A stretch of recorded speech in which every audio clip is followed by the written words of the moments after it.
monde. Hola Nouri, j'espère que Hola. tu vas bien. Oui, très bien, muy bien, muchas Écoute, gracias. je suis très très contente de tourner cette vidéo avec toi parce que tu es prof d'espagnol, mais tu es avant tout mexicaine. Et du coup, c'est vrai que tu apportes cette dimension-là dans tes cours et dans ce que tu proposes aussi sur YouTube.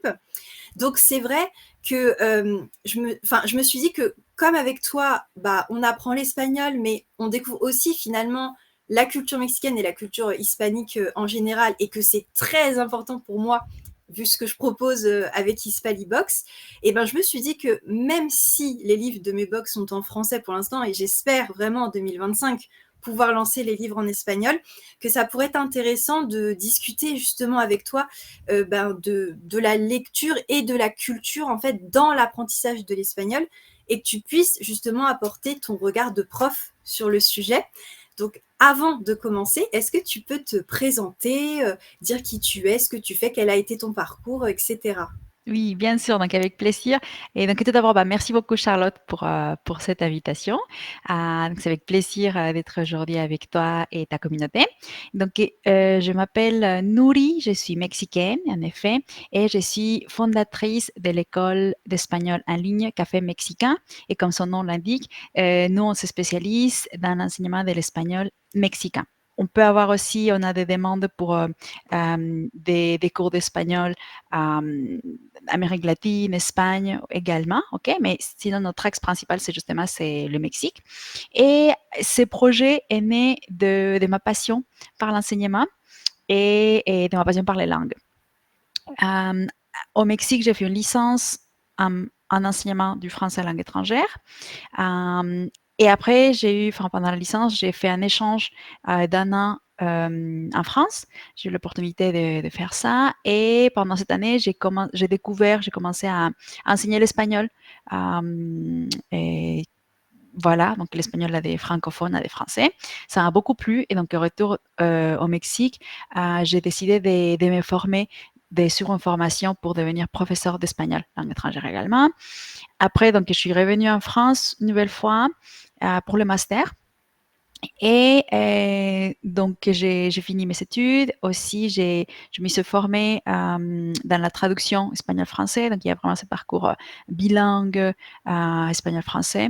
Et donc, voilà, c'est ça à peu près mon parcours en grande ligne. Mon Café Mexicain, comme je disais, donc, est né de mon envie de vouloir partager ma langue maternelle, ma culture, avec tous les Français, les francophones, toutes les personnes qui veulent découvrir le Mexique. Ok, et comment tu t'es retrouvée justement à arriver en France et à choisir la France et d'enseigner aux francophones, vraiment? Mhm. Alors, je pense que c'était un choix finalement assez naturel parce que bon, déjà quand j'étais au lycée, par exemple, j'ai commencé à étudier le français.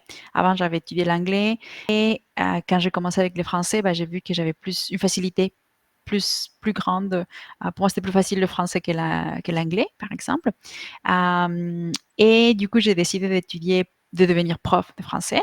Et pour moi, c'était naturel, c'était évident le fait de venir en France pour continuer mes études, pour faire un échange et continuer mes études, parce que moi, je ne voulais pas être une bonne professeure, je voulais être une excellente professeure. Et donc, pour moi, ça passe par le fait de bien apprendre la langue, mais aussi la culture. Justement, c'est pour moi très Oui. important, que ce soit pour quand on apprend le français, quand j'enseigne le français ou l'espagnol également. Et du coup, bon, pour comment je me suis retrouvée avec enseigner l'espagnol aux francophones. Donc, comme je disais, je suis venue en France pour mes études et en étant ici, j'avais déjà cette envie de continuer à enseigner l'espagnol et j'ai eu des opportunités professionnelles à ce niveau-là. Et donc, c'est comme ça aussi, du coup, qui est née cette envie de m'axer sur l'enseignement de l'espagnol en ligne. En maîtrisant, moi, le français, en ayant passé moi-même aussi par cet apprentissage de français.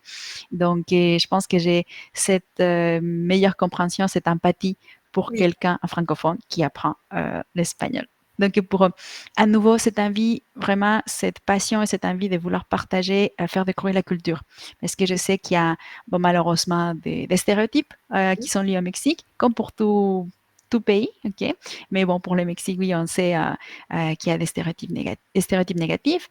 Mais le Mexique, c'est beaucoup plus que ça.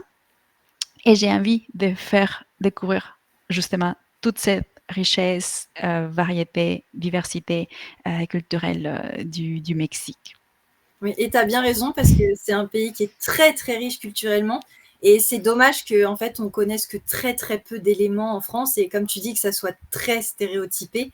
Et du coup justement je me demandais toi dans tes cours est-ce que tu vas mettre en avant l'apprentissage par la littérature avec des textes que ça soit des extraits de romans ou des nouvelles pour justement essayer de faire connaître un petit peu cette littérature.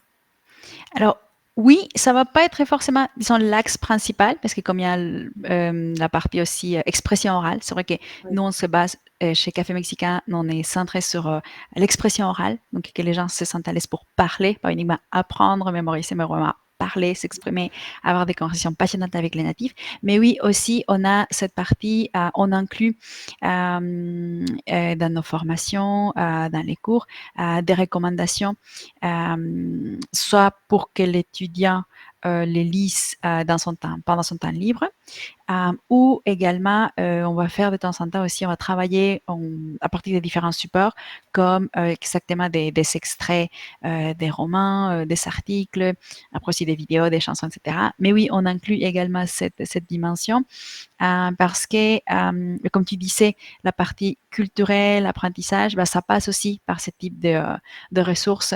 Et donc, oui, définitivement, bah, la littérature, c'est un très bon moyen de découvrir un pays, une langue, une culture, sans savoir à voyager. Ça peut inspirer, ok, mais c'est aussi un très bon moyen, justement, et je pense que c'est aussi un des objectifs de Dispalibox, de faire Oui. voyager les gens sans sortir de chez eux ou peut-être même les inspirer pour plus tard De franchir. futurs voyages. Exactement. Mhm. C'est ça. Et c'est vrai que je te rejoins aussi sur le côté où l'apprentissage, c'est pas que justement lire, être dans des... Même la lecture par les manuels scolaires, etc., qu'il faut ce côté très vivant aussi de l'oral, parce que sinon, si on se lance jamais à parler, on progresse jamais. Mais du coup, c'est vrai que souvent, quand on veut commencer à lire dans une langue pour progresser, on ne sait jamais trop à partir de quel niveau se lancer. Moi, c'est vrai qu'à titre personnel, je trouve qu'avant B1, c'est un petit peu compliqué et vaut mieux se lancer dans les lectures graduées, donc qui sont vraiment faites pour ça, ou voire même se lancer dans des lectures en français d'auteurs hispanophones. Et toi, justement, c'est quoi ton avis sur ça en tant que prof? Parce que du coup, toi, tu es vraiment au contact de gens qui se lancent et qui peuvent rencontrer des difficultés. Oui, tout à fait. Comme tu dis, en fait, pour un niveau, quelqu'un, si on fait par niveau, par exemple, quelqu'un qui ne parle pas du tout l'espagnol, donc je conseillerais de commencer par des... Ça peut sonner peut-être un peu enfantin, mais en fait, de commencer par des livres, des contes pour enfants qui sont des phrases très courtes, Je valide simples, complètement. parce que justement, ça vaut pas la peine de vouloir se lancer tout de suite à lire un roman en espagnol, parce qu'on n'a pas le niveau, ça va plus décourager qu'autre chose. Donc ça va desservir. Donc, donc oui, d'abord, je conseillerais de commencer avec ces livres, avec ce type de, oui, de lecture, parce que justement, c'est adapté au niveau, ça permet de pratiquer et en même temps d'apprendre un peu plus de vocabulaire, mais sans que ce soit, sans créer une indigestion, par exemple, ou un blocage éventuellement, ou décourager. Ça, c'est pour les niveaux, quelqu'un qui ne parle pas du tout espagnol, qui commence. Et c'est vrai que quand on apprend une langue, qu'on commence de zéro, bah, il faut aussi se mettre, je pense, dans la peau d'un enfant qui apprend. C'est comme un enfant français qui commence à parler. On n'attend pas de lui qu'il part tout de suite parfaitement ou qu'il soit capable de lire. C'est petit à petit. Donc, un conseil, ça sera d'être bienveillant aussi avec soi-même. Et c'est ce qu'on essaie de transmettre justement dans nos cours. Et donc, bon, ça c'est pour un niveau débutant. Après, pour quelqu'un qui a déjà un niveau A2, par exemple, bah, il y a aussi des lectures qui sont de la maison d'édition, par exemple, Diffusion, Oui. Hachette également, par exemple. Ouais, adapté. Exactement. Et Dinumen également. Ok. Diffusion, j'aime beaucoup parce que justement, en fait, ce sont des lectures adaptées. Et Donc, ce sont des textes qui vont avoir, sont des textes en espagnol, mais qui vont avoir des explications de vocabulaire, qui sont très utiles vraiment pour pouvoir lire, pratiquer. Et après, oui, quand on a déjà un niveau B1, B2, bah là, je pense qu'on peut déjà se lancer. B1, oui, un livre 100% espagnol, mais je dirais un livre plus court. Oui, Et petit. pour B2, voilà, un peu plus. Là, c'est un challenge qui Oui. peut être relevé plus facilement et enrichissant. Et alors justement, est-ce que tu aurais des recommandations de livres par niveau? Alors, pour les livres, pour ceux qui sont complètement débutants, je conseillerais justement la collection de Diffusion, parce qu'ils Oui, sont je la des... connais. Oui. C'est ça, oui. Donc, Oui. ils sont par exemple soit des histoires, par exemple type policier. Je sais qu'ici en France, je pense que les Français aiment Oui. beaucoup ce type Oui, oui. de littérature, de genre. Donc, il y a ce type d'histoire. Il y a aussi des séries par pays, par exemple, Oui. une journée, un dia en Mexico, un dia Oui. en Cartagena, par exemple. Donc, Oui. ça, c'est aussi découverte également culturelle. Donc, Diffusion pour les débutants. Et comme je disais, Hachette, Eddie Numen pour ce niveau-là. Pour ceux qui sont plus avancés, il y a aussi, par exemple, la collection Poche. Je pense que tu pourras me dire plus. Je me souviens plus exactement les noms, pardon. Mais c'est les livrets de poche qui ont une partie. En fait, c'est très pratique parce que d'un côté, Oui. tu as la version en espagnol et d'un autre côté, tu as la traduction Oui. en français. Donc, comme ça, on peut lire, et s'il y a quelque chose en passage en France qu'on ne comprend pas, bah, on peut directement se référer Oui. à l'autre page. Donc, comme ça, on comprend tout. Et aussi, il y a il y a une collection, je pense que c'est la maison d'édition Bellin, justement. Oui, c'est ça, je viens de voir. Oui, oui, je vois. Et ils Surtout pour sont le lancés. vocabulaire. Exactement. En fait, j'aime beaucoup parce que là, justement, j'ai acheté le livre Como agua para chocolate, Oui. chocolat amer. Tu l'as dans une Oui, des oui. box, justement en français. Et donc, eux, ils sont la version en espagnol. Donc, ça, j'aime beaucoup parce que c'est 100% en espagnol. Et à côté, pour chaque page, ils sont de vocabulaire, justement pour les mots difficiles. Ils sont aussi un petit dossier Oui. culturel pour tester la compréhension. Et donc, ça, c'est très bien parce que c'est les challenges. D'accord, je lis 100% en espagnol. Je suis à un niveau plus avancé où je veux progresser. Donc, voilà, mon défi. Et c'est 100% en espagnol, mais avec ce soutien du côté le Oui. vocabulaire. Et je trouve, jusqu'à présent, je pense qu'ils sont dans cette collection, je pense qu'il appelle version originale, justement. Et ils doivent avoir, je pense, moi, 4 et 5 livres de ce genre-là. Et pour terminer, je voulais juste parler vraiment de toi et de Café Mexicain. Si tu pouvais brièvement présenter un petit peu tes cours, leur déroulement pour les gens qui seraient intéressés de faire appel à toi. Bien sûr, avec plaisir. Donc, s'il y a quelqu'un qui voudrait savoir plus sur Café Mexicain, donc vous pouvez aller sur le site justement cafemexicain.com et il y a également une chaîne YouTube Café Mexicain Apprendre l'espagnol. J'ai un blog aussi, il y a un blog où je partage des contenus, des vidéos pour apprendre l'espagnol, découvrir la culture mexicaine. J'ai créé un e-book gratuit appelé Passer au niveau supérieur en espagnol, progresser pour de vrai. Donc, avec des conseils, c'est une cinquantaine de pages où il y a des conseils pratiques, faciles à mettre en place pour progresser en espagnol, qu'on soit débutant, qu'on commence ou qu'on ait déjà un niveau. Et donc, il y a différents conseils. Par exemple, il y a une section où j'ai une cinquantaine, 75 recommandations, plus de 75 recommandations de livres, des films, des séries, des chansons, par exemple. Et donc, pour ce qui est des cours, justement, donc, on propose des cours en ligne, en individuel. On va lancer aussi des cours en groupe, pareil, en ligne, mais pour un groupe, des petits groupes également, 6 personnes, autour de 6 personnes. Pour l'instant, on a des formations individuelles. Donc, on est face à face avec l'étudiant, que ce soit moi ou une autre professeur de l'équipe Café Mexicain. Tous nos professeurs sont natifs, sont diplômés aussi, ils sont vraiment formés à l'enseignement de l'espagnol. Mais c'est pas uniquement parce qu'ils parlent espagnol qu'ils sont Mmh. professeurs. Non, on choisit, Oui. on est assez strict sur ces critères-là.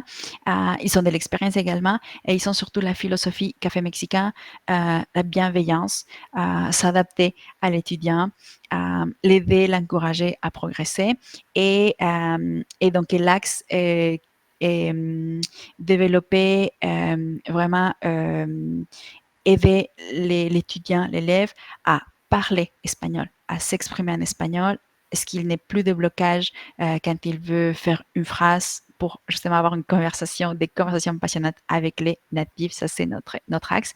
Et donc, ce sera avec plaisir, s'il y a quelqu'un qui va avoir plus d'informations à prendre un cours d'essai, ça sera avec plaisir pour vous aider à progresser en espagnol. OK. Eh ben, écoute, j'espère que tu seras entendue et que ça t'apportera de nouveaux élèves. Bon, bah, écoute, Nouri, bah, ça m'a fait super plaisir. Merci beaucoup, bah, d'avoir pris le temps, de répondre à toutes mes questions. Je pense que, bah, Avec on va plaisir. s'arrêter là, à moins que tu aies, une petite chose à dire, avant de partir.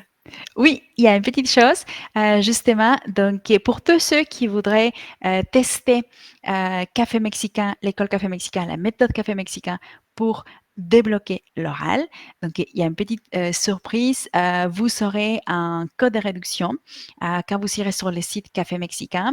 Quand vous choisissez votre pack, vous introduisez, vous mettez le code Hispalibox et vous aurez droit à une petite réduction sur votre premier pack acheté. Donc, voilà un petit cadeau pour tous ceux qui voudraient tester, essayer café mexicain. Bah, super, merci beaucoup pour ta générosité et j'espère que ça va pouvoir permettre, aux personnes qui ont besoin justement de développer un petit peu leur espagnol oral, bah, de se lancer. Voilà.